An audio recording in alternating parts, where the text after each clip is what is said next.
Vamos a continuar de inmediato con nuestra siguiente exposición a cargo del doctor Carlos Durán. Él es experto en temas relacionados a los medicamentos. Carlos es presidente de la Comisión Nacional de Medicamentos del Consejo Nacional de Salud, tiene un diploma en Salud Pública Internacional y actualmente cursa un doctorado en la Universidad de Gante en Bélgica. Él nos acompaña con el tema Mercado Farmacéutico Ecuatoriano desde el punto de vista sanitario. Doctor, bienvenido.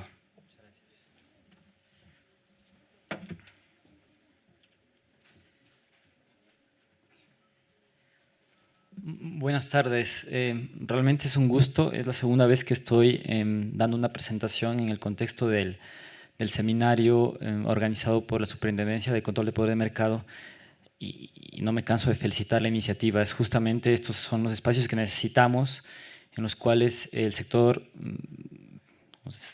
el Estado, se ponga en contacto con la academia. Además, me parece súper bien escogido el lugar, la Facultad de Ciencias Químicas, porque de acá salen la mayoría de gente que finalmente luego va a trabajar en el tema de, especialmente, gestión de medicamentos, en todos sus aspectos. ¿Cuántos de acá son estudiantes de Química y Farmacia? Alcen la mano. ¿Sí? ¿Y ustedes, los demás de acá? De alimentos. O sea que, bueno, los de alimentos también tienen que saber un poco de medicamentos, así que a ver si les convenzo que se cambien a los medicamentos. Tengo preparado alrededor de 22 diapositivas para esta tarde. Espero hacerlo en 45 minutos, una hora. En principio me habían dicho que tenía 2 horas, pero no tiene sentido hablar 2 horas. Preferible, lo hacemos en una y luego empezamos a discutir y podemos abrir un foro para contestar preguntas. ¿Les parece? Perfecto. Bueno, esta es una cosa que yo siempre hago para, antes de empezar con hablar de este tema, declaro que no tengo ningún tipo de conflicto de intereses. Nunca he recibido absolutamente nada de ninguna empresa relacionada con la elaboración, distribución, comercialización de medicamentos. Para entender un poco el tema del día de hoy, lo que quiero plantear, porque además ojalá no les confundan, voy a intentar abordar algunos aspectos relacionados con el tema de medicamentos.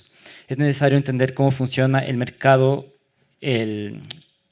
cómo está estructurado el sistema nacional de salud, el sector salud en el Ecuador.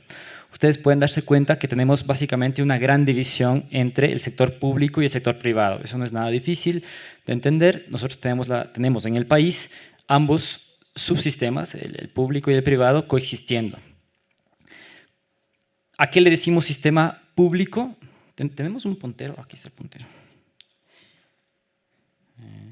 No.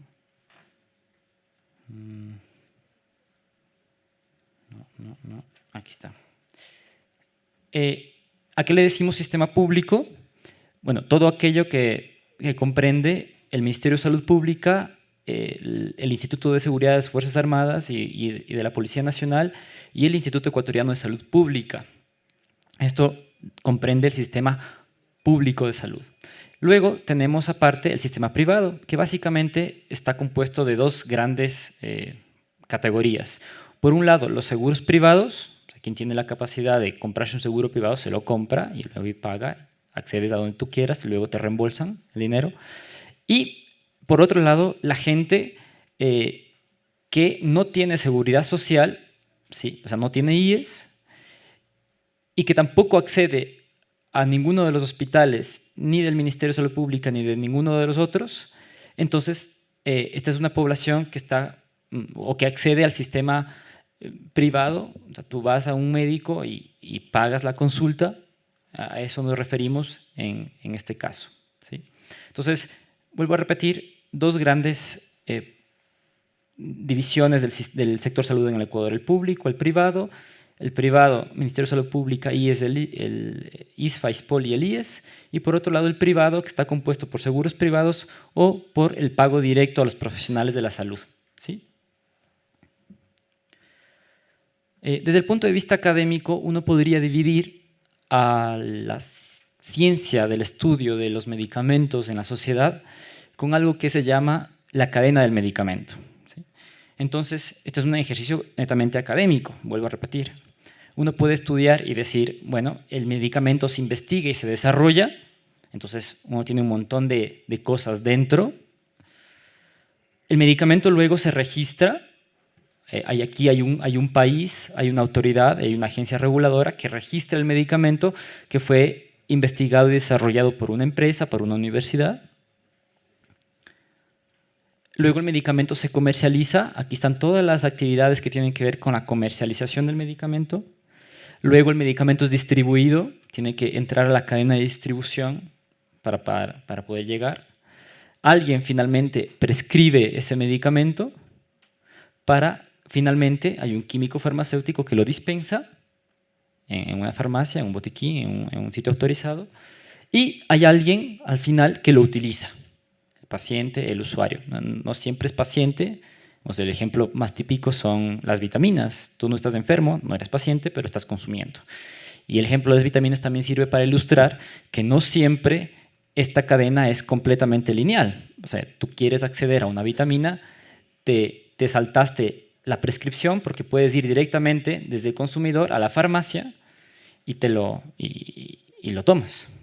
E incluso yo como consumidor me puedo saltar el paso de la prescripción y la dispensación. Si yo tengo guardada un paracetamol en la casa desde hace 2 meses, ahora tengo otra vez un poco de dolor de cabeza, no necesito ir ni al prescriptor ni a la farmacia, vuelvo a tomar el mismo paracetamol otra vez. Entonces, esta cadena no es completamente lineal, pero sirve para ilustrar todos los pasos que un medicamento da dentro de la sociedad.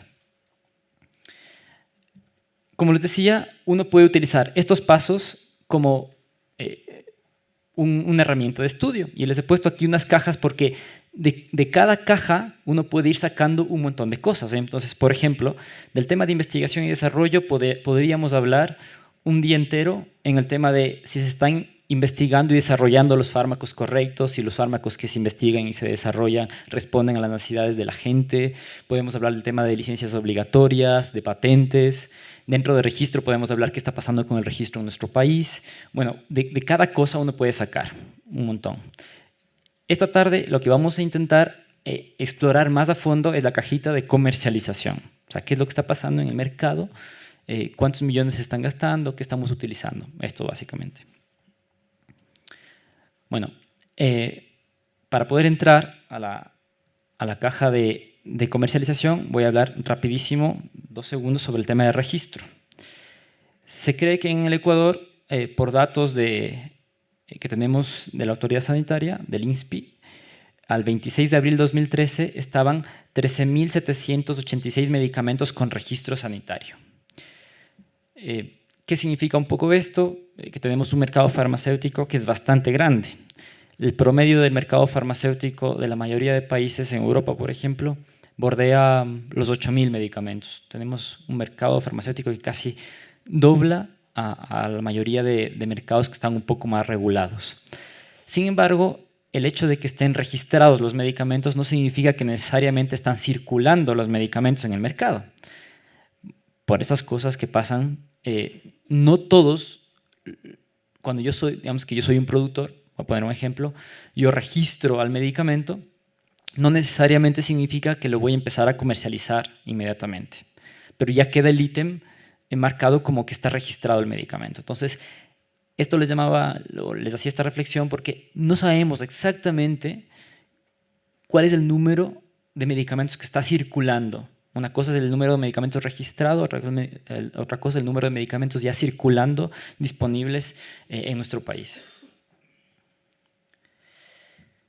Según la base de datos IMS, que es una empresa que se dedica a hacer estudios de mercado relacionados con los medicamentos, existen comercializados en el país 10.124 aproximadamente. Entonces, fíjense ustedes, hay una diferencia ahí de casi 14.000 medicamentos, ¿no? Entre lo que está registrado, 4.000 medicamentos, perdón, entre lo que está registrado y lo que realmente está comercializándose.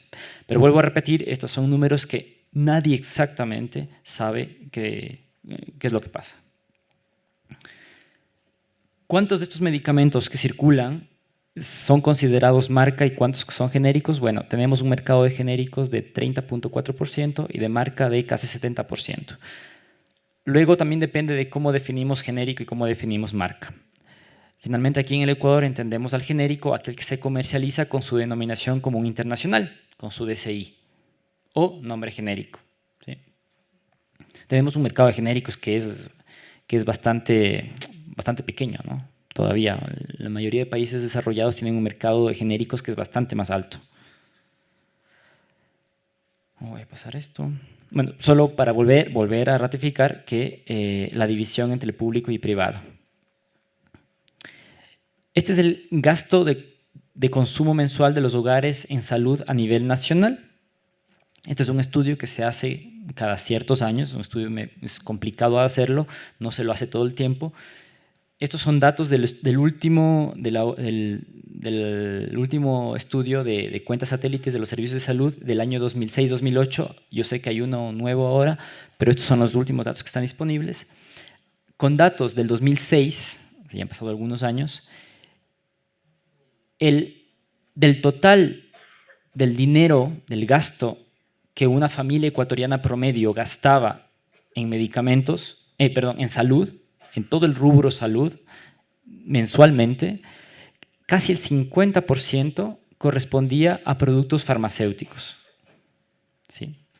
Entonces, estamos hablando de básicamente una encuesta que evalúa hogares. Entonces, cuando ves una cifra como esta, probablemente te das cuenta que hay todavía muchísimos hogares que están pagando directamente de su bolsillo los medicamentos y la salud en general. A partir de la Constitución del 2008, la idea, eso es lo que al menos debería pasar y lo que creeríamos que debería pasar, es que este porcentaje disminuya un montón, porque la Constitución del 2008 te dice que todos los servicios de salud, incluidos los medicamentos, son gratuitos. Por tanto, ninguna familia ecuatoriana, en principio, voy a ponerlo al revés, todas las familias ecuatorianas tienen derecho a acceder a la salud gratuitamente, incluidos los medicamentos. Por tanto, este porcentaje de cuánto gastas mensualmente en medicamentos debería bajar un montón, porque en principio deberíamos propender a que, como la gente ya no tiene que gastar, pues, ¿para qué voy a gastar si puedo ir a tener mis medicamentos gratuitamente? Pero, pues, a algunos años atrás, esto es lo que pasaba y era dramático todavía. Esto es el gasto farmacéutico total en el Ecuador entre el año 2007 y el año 2011. Fíjense ustedes que realmente es un sector que le va bien, no le va nada mal. Es un buen sector para poner acciones. Fíjense ustedes cómo desde el 2007 ha subido el gasto farmacéutico desde 680 millones de dólares hasta el 2011 que bordeábamos los 1.000 millones de dólares. Sin embargo, ahora estamos bordeando los 1.200, ¿sí? Al año 2013. O sea, ha crecido exponencialmente. Hay algunas hipótesis sobre el tema. Alguna hipótesis baraja que podría ser la inyección del dinero público hacia por el tema de gratuidad y todo lo que el Estado ha invertido para poder dar gratuidad a su gente, lo que podría haber hecho que suba mucho, pero es una hipótesis nomás. También tiene que ver el precio de los medicamentos y en general pues, la economía del país. Esto es el gasto total en salud del Ecuador entre los años 95 y 2012. Es interesante tener esto presente porque pues, uno se da cuenta del nivel de inversión, ¿no? En el año 95 estábamos alrededor de 194 millones de dólares de inversión en salud.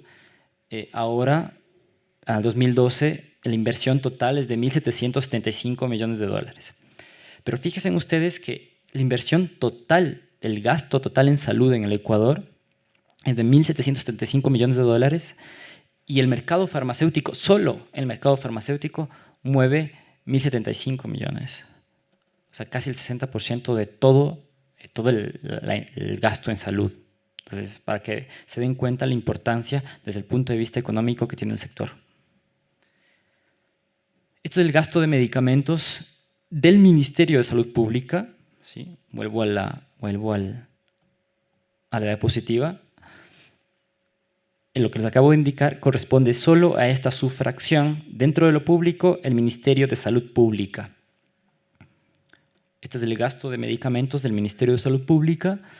Hacia el año 2011 estábamos bordeando los 149, 150 millones de dólares. Si sumáramos lo que gasta, lo que invierte el IES y las otras porciones públicas, posiblemente estaríamos bordeando los 300, 350 millones de dólares. Entonces, son 350 millones de dólares de 1.071 millones de dólares. Eso corresponde más o menos a un 30%. Entonces, la fracción pública del dinero que mueve el sector farmacéutico en el Ecuador es más o menos del 30%, de lo público. Hasta aquí era como un breve repaso a los temas de dinero, de cuánto mueve el sector y que ustedes tengan una idea más clara de qué es lo que estamos hablando. A ver, son cifras que son inimaginables también, ¿no? Pero por lo menos tener una idea. Voy a entrar a hablar un poquitito sobre el tema de compras públicas. No sé si ustedes están algo familiarizados, pero en el Ecuador los medicamentos a nivel público se compran por un sistema que se llama subasta inversa electrónica, la subasta inversa, que fue implementado en el Ecuador a partir del año 2008, me parece. Algunas reflexiones del sistema. Yo hice una búsqueda en el portal de compras públicas, ya tiene sus años, pero hice una búsqueda entre todos los procesos relacionados con la palabra medicamentos entre agosto del 2008 y agosto del 2011. Esto está disponible para todos. Ustedes pueden entrar al portal de compras públicas, luego entran, ponen la palabra clave medicamentos y se les despliega, pues, y ponen una fecha y pueden tener acceso. En el Ecuador se realizaron casi 7.000 procesos de adquisición de medicamentos, o sea, 7.000 subastas inversas de medicamentos, ¿sí? De estas 7.000, no, todas correspondían al Ministerio de Salud Pública, ¿sí? Porque yo hice el filtro con el Ministerio, luego son muchos otros, pero hemos dejado fuera a los municipios, el IES, que quería saber un poco qué estaba pasando con el Ministerio de Salud Pública. Entonces, fíjense ustedes, 7.000 procesos de compra de medicamentos entre agosto del 2008 y agosto del 2011, de los cuales el 67% se realizaron a través del proceso de subasta inversa electrónica, ¿sí? ¿Tienen todos claro qué es la subasta inversa electrónica? ¿Sí? ¿No? Bueno, lo explico rapidísimo. Es una subasta. Han visto esto en las películas que hay un cuadro famoso y empieza con un precio, $10, y luego hay alguien que está con un martillo aquí y te dice, bueno, ¿quién oferta 10,50? Y hay uno que alza la mano. Bueno, 10,50 la una, 10,50 las dos, y hay alguien que regresa y dice, no, yo lo quiero en 11. Bueno, y así hasta el mejor postor. La subasta es el mismo proceso, pero al revés. Entonces decimos, ibuprofeno de 400 miligramos, el precio al que vamos a partir es 20 centavos. Y vamos a ir subastando a la baja. ¿Quién ofrece a la baja? Bueno, hay una empresa que dice, bueno, yo ofrezco en 0,19 centavos. Bueno, viene la otra y dice, yo en 0,18. Hay un límite de tiempo establecido, son 20 minutos. El que haya ofertado al último el precio más barato, ese se lleva la posibilidad de venderle al Estado todo el ibuprofeno. Esa es la gran ventaja, ¿sí? Entonces, y se llama electrónica porque todo esto, la subasta la haces a través de un portal electrónico. Pero fíjense ustedes, lo que pasa es que del 67, de los 4.696 procesos, de los casi 5.000 procesos, el 52,6% de los procesos se declararon desiertos. O sea, 1 de cada 2 procesos de subasta inversa se caen. Eso significa que tienes una efectividad terriblemente mala, ¿sí? Entonces, la primera reflexión es que en este país, y si hay alguien que trabaja en el tema de regulación de mercado, necesitamos realmente sentarnos a trabajar un proceso, primero analizar todos los datos que hay de la subasta y de las subastas históricas, y luego realmente intentar generar un sistema que le dé respuestas al país. Porque este es un sistema que yo sé que muchísima gente me puede decir lo contrario y no puede estar de acuerdo, pero para mí este es un sistema que no ha dado los resultados que queríamos tener. Este es el primer resultado. 50% de los procesos se te caen porque no hay ofertante. Y la razón es súper lógica. Ustedes me van a entender rapidísimo. ¿Alguien de ustedes vive en alguna o viene de alguna provincia alejada? ¿Alguien del oriente? ¿Nadie? Bueno, vamos a poner un subcentro de salud en, bueno, Zamora Chinchipe y algún cantón alejado de Zamora Chinchipe. Y ese cantón alejado de Zamora Chinchipe necesita paracetamol. Y necesita paracetamol, no sé, vamos a poner 5.000 tabletas al año. Es poquísimo, 5.000 tabletas al año de paracetamol. Haces un proceso de subasta inversa y por 5.000 tabletas de paracetamol que cuestan $5.000, poniendo un ejemplo. Que alguien me responda qué productor va a querer participar en una subasta cuando tienes que ir a dejar el medicamento en Zamora Chinchipe por $5.000. No tiene sentido. Y por eso se te caen los procesos.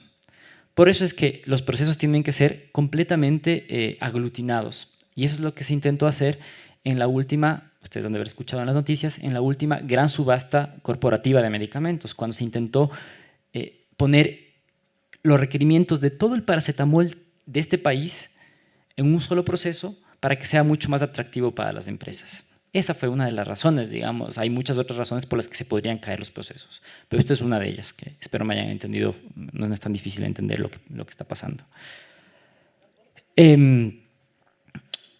Otra cosa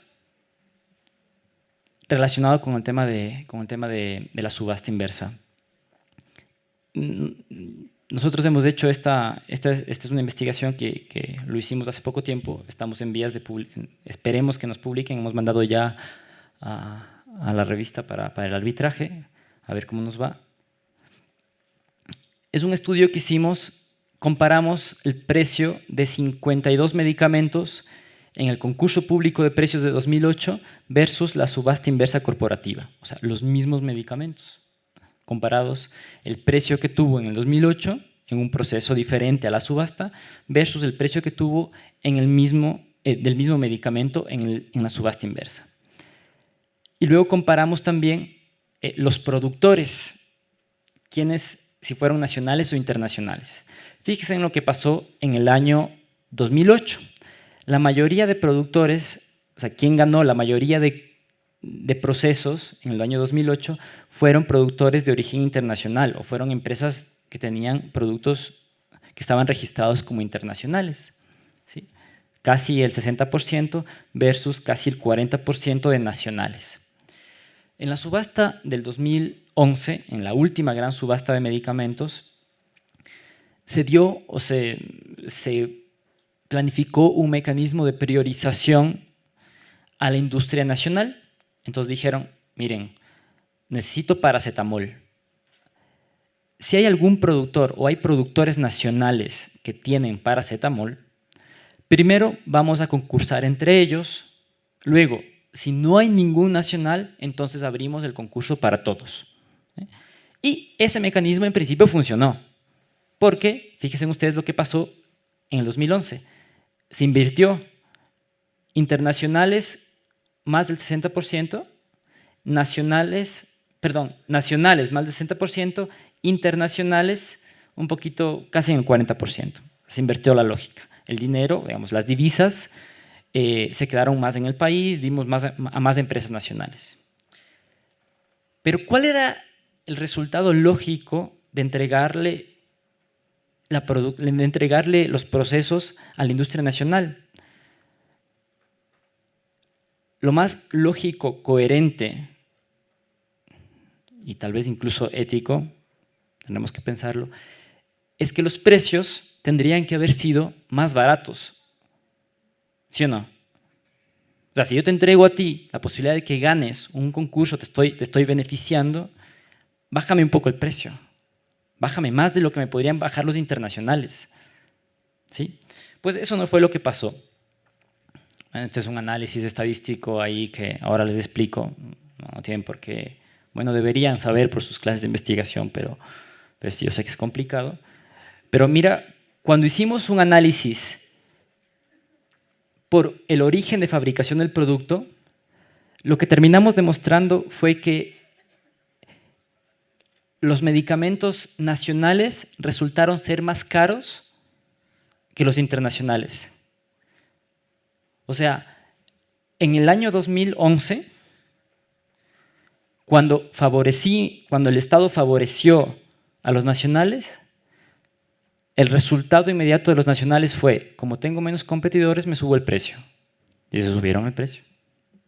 Entonces el Estado terminó pagando, hemos puesto aquí, pero en esta muestra de 51 medicamentos salió 5 centavos. Digamos, hay un intervalo de confianza entre 0.03 centavos y, perdón, hay un desvío estándar de 0.12 centavos. O sea, podría llegar a ser 17 centavos también. En todo caso, más allá de los números, esta es una cosa que algún día, en algún momento, la empresa nacional debería, o los productores nacionales deberían decir, ¿no? O sea, si nos equivocamos, ¿por qué pasó? Porque lógico no es.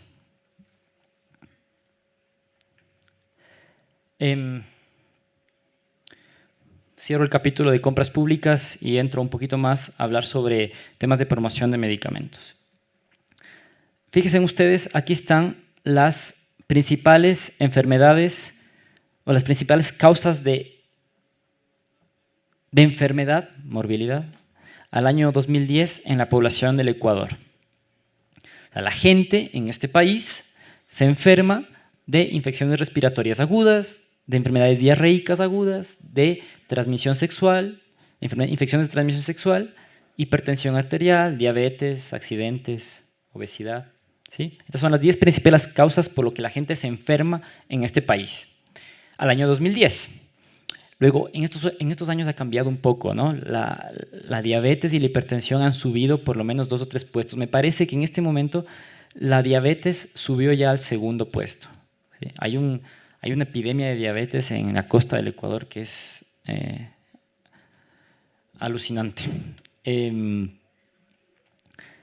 Si yo tengo este cuadro de morbilidad, o sea, si de esto se enferma la gente, ¿cuáles deberían ser los medicamentos que por lógica deberían ser los más consumidos?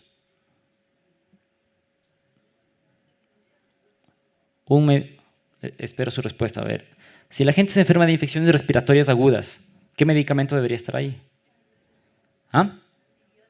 Bueno, un antibiótico sí, porque muchas de las infecciones, bueno, no muchas, pero algunas de las infecciones respiratorias son bacterianas, pero además también tenemos infecciones de transmisión sexual que también se pueden resolver con antibióticos. Entonces también deberíamos tener un antibiótico ahí. Perfecto. ¿Qué más deberíamos tener si estas son las principales causas de morbilidad en el país?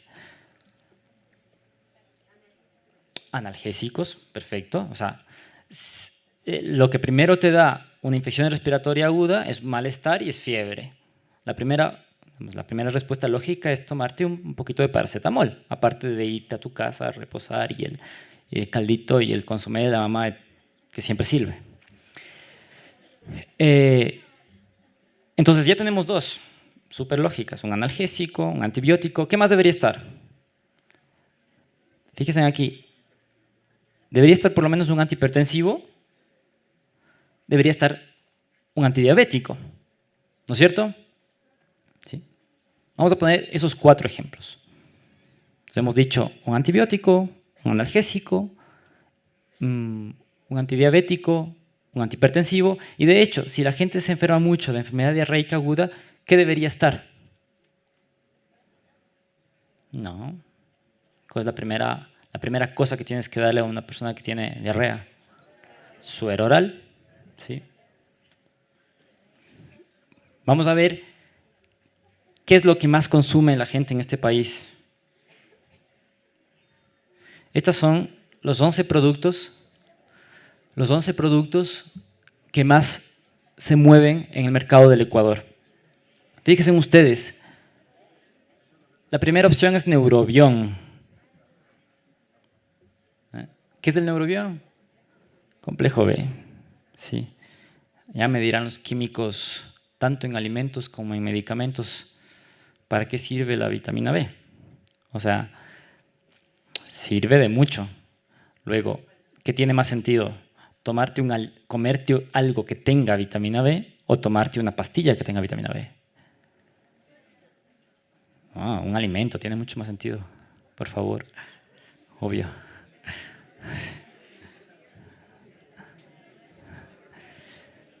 Redoxón. ¿Qué es el redoxón? Vitamina C. ¿Qué tiene más sentido? ¿Una tableta de vitamina C o algo que tenga vitamina C? ¿Qué tiene vitamina C? Alimentos.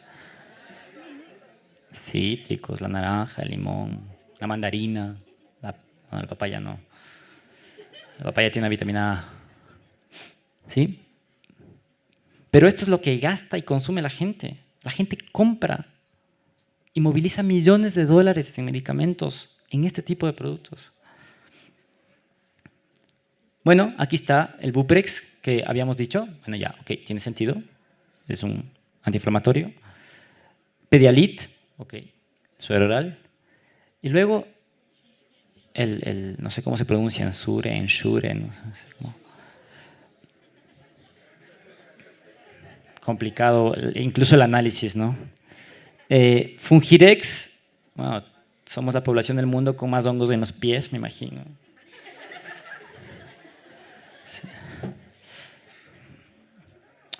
Nido Crecimiento, va por las mismas. Apronax, aquí también está el otro. Epavionta, ¿sí? Cloruro de sodio y el umbral. Hay algunas reflexiones alrededor de este cuadro. La primera es la que hemos visto en este momento, por supuesto. Pero fíjense ustedes otra particularidad, que no hay ni un medicamento genérico. Todos son nombres comerciales. Si yo les pregunto a ustedes qué es el umbral, paracetamol, bueno, ustedes están en el área, pero posiblemente mucha gente, si yo le digo qué es el umbral, no sabe qué es el umbral, pero compra el umbral. ¿Sí? Y el umbral es el más, o está entre los más caros de los paracetamoles. Les voy a demostrar luego una tabla de esto. Pero la gente no va y te compra, deme paracetamol. Esa es una de las causas. Luego es que en las farmacias tú vas pidiendo paracetamol y lo que te ofrecen es un comercial, ¿sí? Porque por lógicas de ganancia les conviene más vender un comercial que un genérico. La otra cosa interesante de este cuadro es que ninguno de los medicamentos, perdón, no ninguno, si hay aquí alguno, ¿cuál? El ibuprofeno, que es el Buprex, y bueno, algún otro, están dentro de la lista de medicamentos esenciales del país. 2, 3 medicamentos de ahí. Fíjense en cómo no hay ninguna relación entre lo que la gente se enferma y lo que la gente consume. Alguien podría intentar lanzar en este foro una causa. O sea, ¿por qué pasa esto?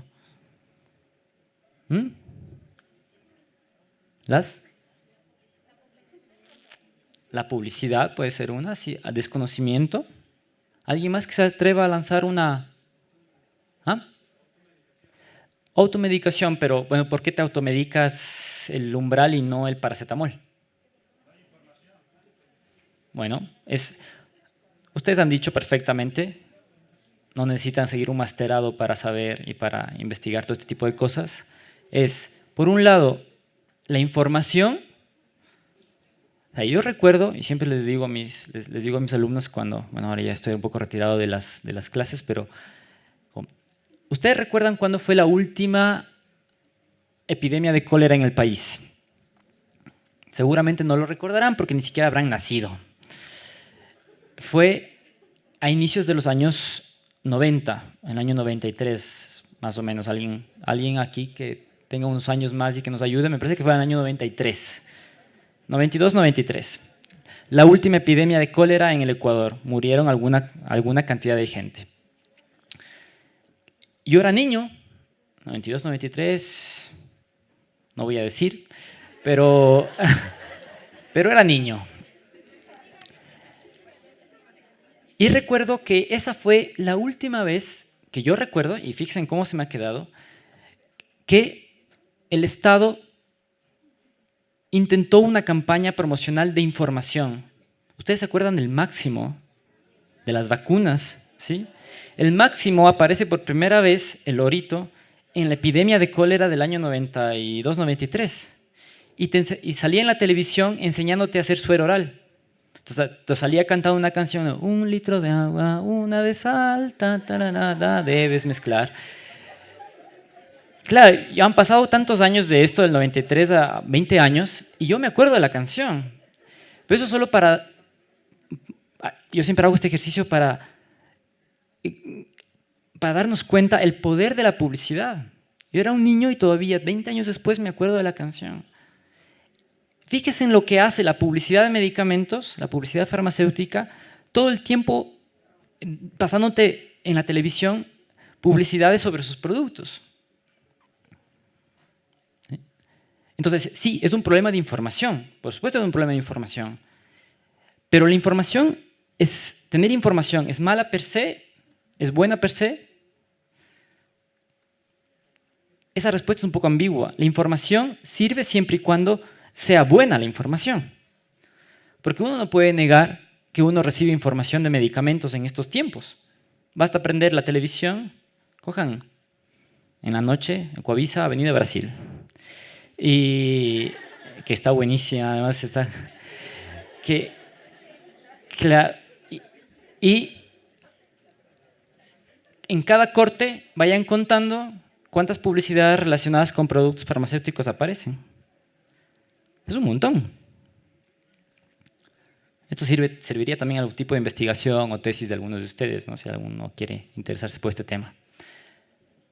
Entonces, información tenemos. El problema es que no tenemos información independiente, desde el otro lado, que realmente te enseñe otra alternativa de cuidar tu salud que no sea necesariamente tomarte unas vitaminas para que te sientas más vivo y vital. ¿Sí?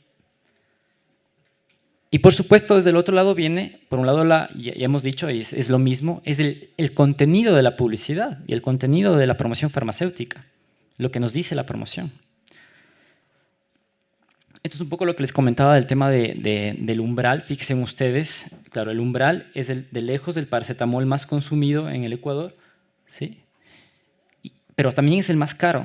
Esta es una reproducción real, ya tiene sus años, tal vez un par de años, del mercado de paracetamoles en el Ecuador.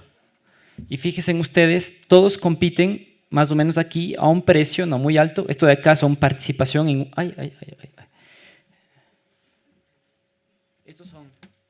Esto es participación en unidades, aquí abajo, en unidades vendidas, y esto es el precio en centavos de dólar.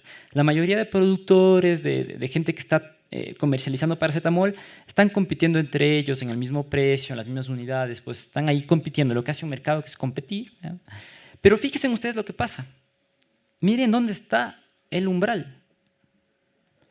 El umbral se vende al precio más alto de todos, pero además es el que más vende. Esto se llama, digamos, yo no soy experto en temas de mercado, aquí habrá algún economista de la Superintendencia de Control de Poder de Mercado que nos ayude, pero esto, hasta donde yo entiendo, se llama una posición de dominio en el mercado. Sí, él llega a tener tal posición de dominio en su mercado que finalmente pone el precio que quiere y la gente le sigue comprando. ¿Sí?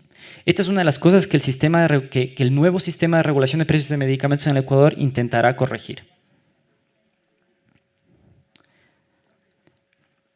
Pero además, ahora que me acuerdo, regreso un poco al cuadrito este, Otra de las características importantes e interesantes de este cuadro es que la mayoría de estos medicamentos son de venta libre. O sea, no necesitas receta para comprar, por supuesto, porque son los que puedes publicitar también.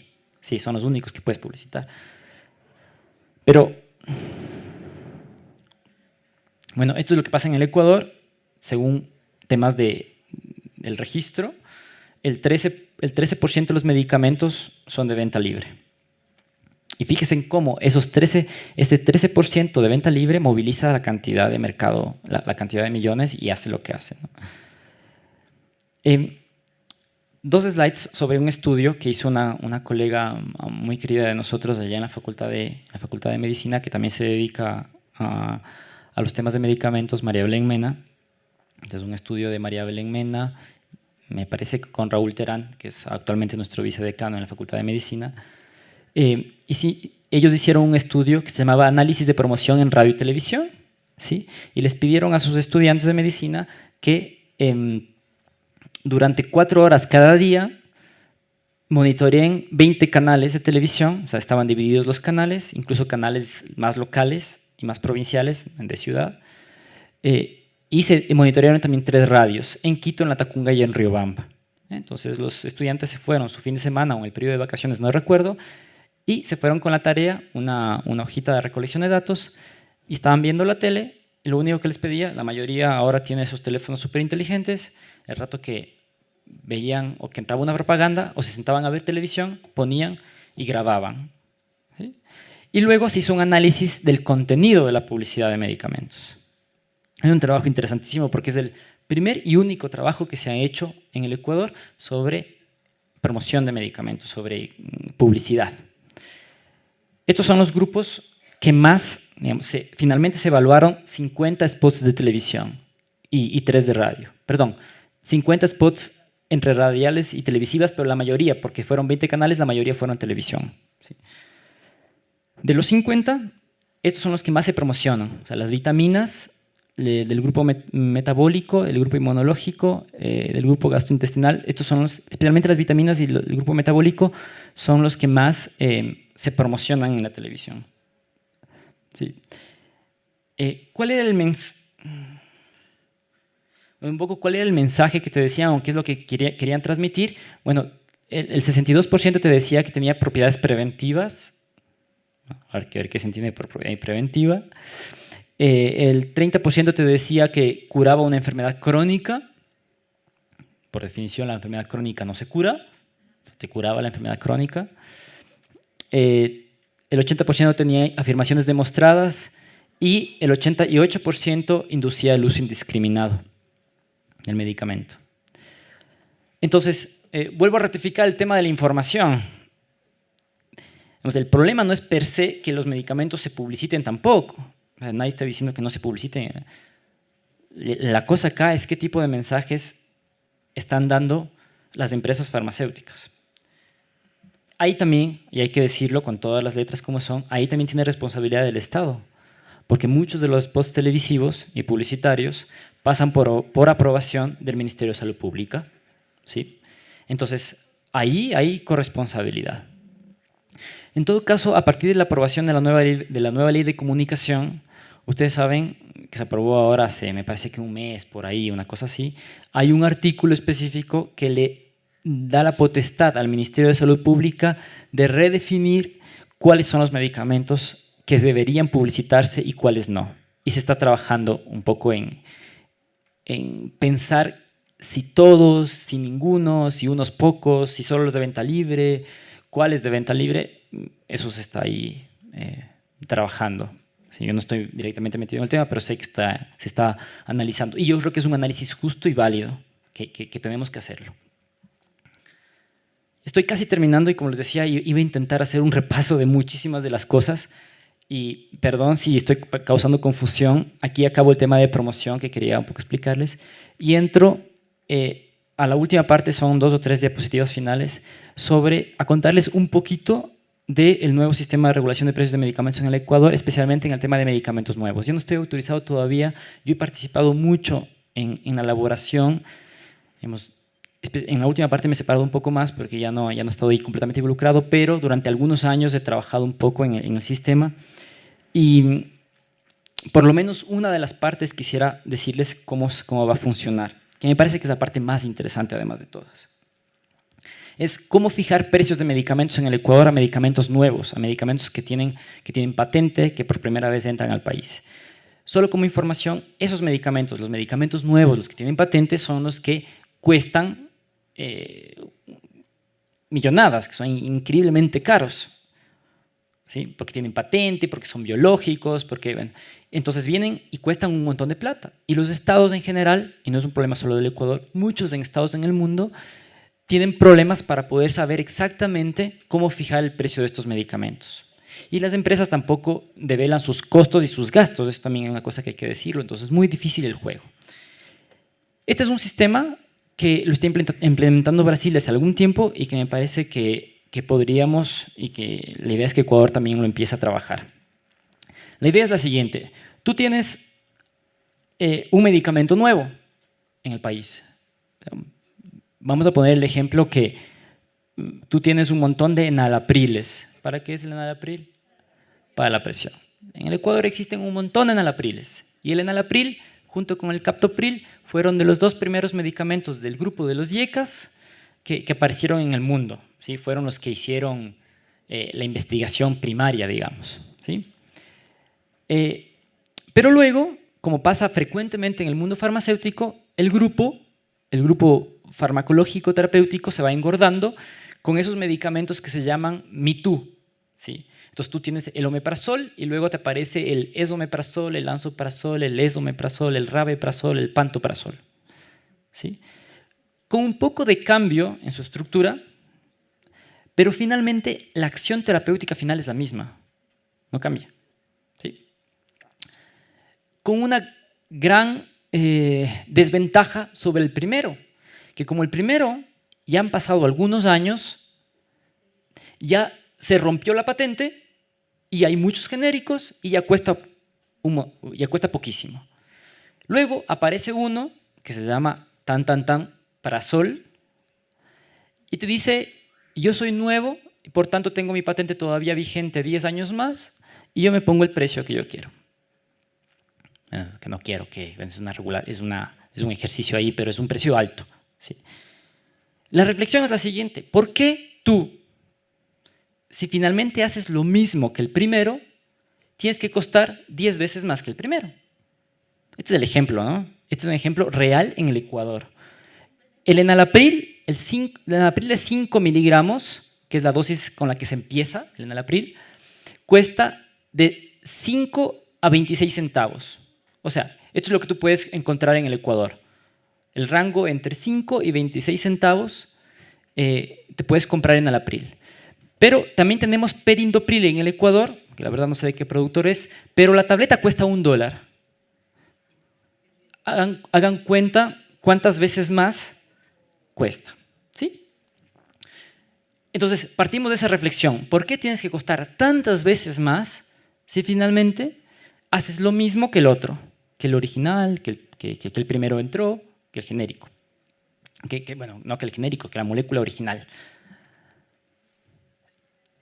El sistema plantea lo siguiente: si hay un medicamento nuevo del mismo grupo, vamos a poner el ejemplo de los IECAS, digamos que entra un tantampril, hay un análisis, aquí hay un equipo que determina si ese medicamento tiene ventaja terapéutica, o sea, si tiene una real ventaja sobre la molécula original.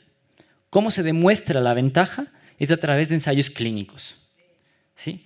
Ensayos clínicos randomizados, controlados, doble ciego, ensayos clínicos, ¿sí?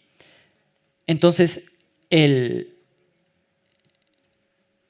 sí, también, claro, el metaanálisis es la compilación de muchos ensayos clínicos. El problema es que a veces no tienes metaanálisis, ¿sí? Entonces, el siguiente paso es el ensayo clínico, pero además el metaanálisis se basa en el ensayo clínico. Si tú no tienes ventaja terapéutica sobre la molécula original, entonces pasas a este grupo. Perdón, te quedas aquí sin ventaja terapéutica y entras a un análisis de costo-eficacia, ¿sí? Y tu precio se ajusta al de la molécula ya existente en el mercado. O sea, tu precio se ajusta a la molécula original que ya está en el mercado, a la primera. Que tiene todo el sentido del mundo. Si no eres mejor que el que ya está, no puedes tampoco costar extremadamente mucho más. Es la idea de esto, ¿sí? Y si no estás de acuerdo, no pasa nada. Si te vas, tampoco pasa nada, porque tenemos ya el original que está ahí y que es el mejor, ¿sí? Pero puede pasar también que realmente tengas una ventaja terapéutica, que me digas, ¿sabes qué? Yo soy un tan pril, pero tengo ensayos clínicos que demuestran que soy mejor que las moléculas existentes ya en el mercado. Bueno, en ese caso, y si es que se hace el análisis y hay un informe y todo, yo te catalogo como que sí tienes ventaja terapéutica y te premio con una comparación regional y mundial. Entonces, le pregunto a muchos países en la región y en el mundo cuál es el precio al que le están comercializando y cojo el menor de esos precios de una lista de países seleccionados. Digamos, esa finalmente termina siendo una ventaja para la persona que lo está presentando, porque el Ecuador, digamos lo contrario, no, seguimos siendo un mercado pequeño, un mercado que no representa demasiado en el contexto mundial, versus mercados muchísimo más grandes que mueven mucho más millones de dólares. Pero si eres bueno, realmente hiciste todo el esfuerzo en investigar y demostraste que eres una molécula que tiene una ventaja, entonces tienes que tener también un precio justo. Esa es como la idea. Esto todavía no está aprobado, pero está en los días de aprobación, ¿sí? Y posiblemente este será uno de los mecanismos que se utilizará para fijar los precios de medicamentos nuevos en el país. Para los precios de los medicamentos que ya están en el mercado, no tengo autorización para comentarles el mecanismo. Bueno, yo he terminado acá. Muchísimas gracias. Volver a agradecer a la gente de la Superintendencia de Control de Poder de Mercado, volverles a felicitar por la iniciativa, cuando yo era estudiante nadie te venía y te hablaba de estas cosas. Este es mi correo electrónico, mi nombre es Carlos Durán, mi correo electrónico, me pueden escribir sin ningún problema, preguntar cosas, pues yo siempre estoy ahí disponible. Me puedo demorar un poco en contestar, pero finalmente les contesto. Así que, si tienen alguna pregunta, no sé, me parece que ahora abrimos el foro. Muchas gracias.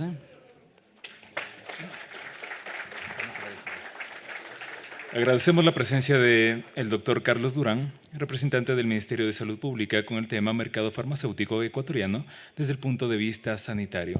Si ustedes tienen alguna pregunta al doctor, por favor. Sí, a mí en primer lugar, bueno, felicitarle porque es bastante interesante que el Ministerio venga a las universidades, es bastante interesante que el gobierno se acerque a las universidades. Pero yo sí en la parte técnica es importante también ciertas precisiones con respecto a un medicamento innovador, con respecto a un genérico. En primer lugar, el innovador es una molécula que ha sido investigada y que lleva por lo menos unos 30 a 40 años para el desarrollo y que pase de un fármaco a ya un medicamento. En segundo lugar, nosotros lo que tenemos que determinar, la ventaja del medicamento no es tan así. Hay que ver riesgos relativos, reducción del riesgo relativo, número a tratar.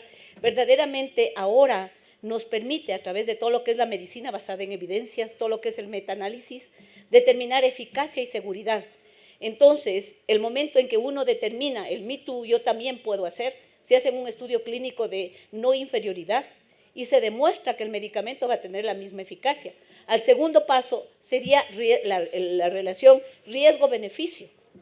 Entonces, si bien es cierto, puede tener la misma actividad, pero puede tener menos riesgo. Y en tercer paso es la parte económica que se maneja. Pero es muy interesante. Entonces, yo lo que quisiera decir es eso, que las autoridades deberían propender a que en el Ecuador haya la investigación clínica, que haya una norma y una ley para hacer investigación clínica.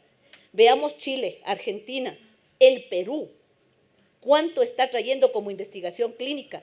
Acá la investigación clínica, acaba de haber una maestría en investigación clínica y son 4 o 5 los privilegiados, los médicos que hacen investigación clínica. Son temas que el país se queda. Y por eso yo quiero felicitarte, porque todo esto se fundamenta en ¿qué? En lo que tú dijiste, investigación clínica. y se fundamenta en investigación. Y eso es el quehacer, el norte de una universidad y en unión con el gobierno.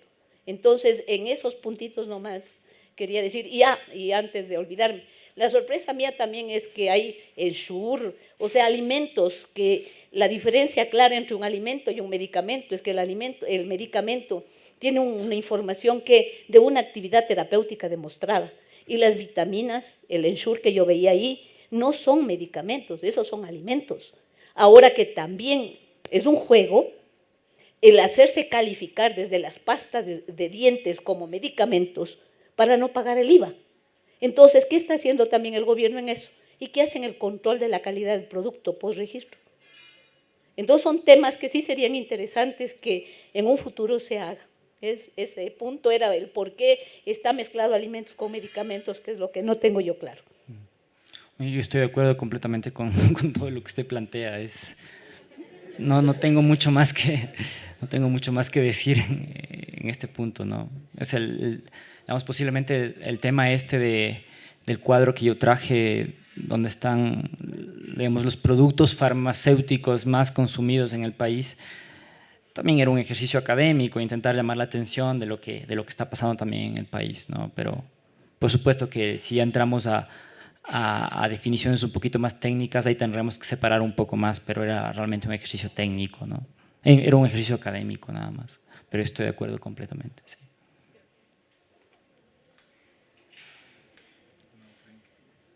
¿Alguien más? ¿Una pregunta? Pregunten nomás, con confianza. Bueno. Gracias.